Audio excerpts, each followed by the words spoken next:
Here are 3 factors that will affect the length that you're going to have to be in no contact with your ex after a breakup. Number 1, they're in a rebound. If they're in a rebound, it could take up to 3 months for that thing to really fizzle out. So for example, in the first 3 months of a relationship, there's a lot of chemicals floating around the body. People are high off the honeymoon phase, and people don't really, they don't speak when they get annoyed in the early part of the relationship. They won't voice their concerns.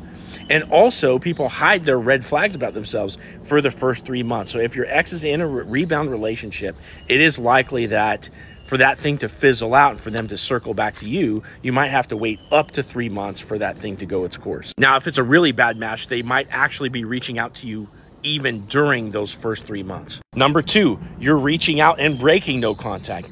Every time that you break no contact, you reset the clock in terms of how long that you're gonna have to wait to hear back from that person. If you're reaching out, if you're saying happy birthday, liking posts, watching stories, etc., etc., etc., you're reminding them that they are not at risk of losing you, and they will not become curious about you. They will not reach out and try to test the waters with you, and you're really just shooting yourself in the foot. Number 3, deterioration of the relationship while in the latter months of you guys being together. If you constantly fought about the same issue over time and you had irreconcilable differences, if you constantly let that person down, if you constantly showed that unattractive side of yourself, or maybe for example, you weren't date planning, you weren't, as a man, you weren't in the gym, you just really lost your edge, and you were showing that kind of, those shitty colors about yourself, and you really convinced that person that you're sort of a lost cause. These things can make it take longer in that no contact phase for that person to start having rose-colored goggles about the past, missing you, and wanting to reach out. Now, if you want to tell me about your exact situation to try to get an assessment for how long should you really wait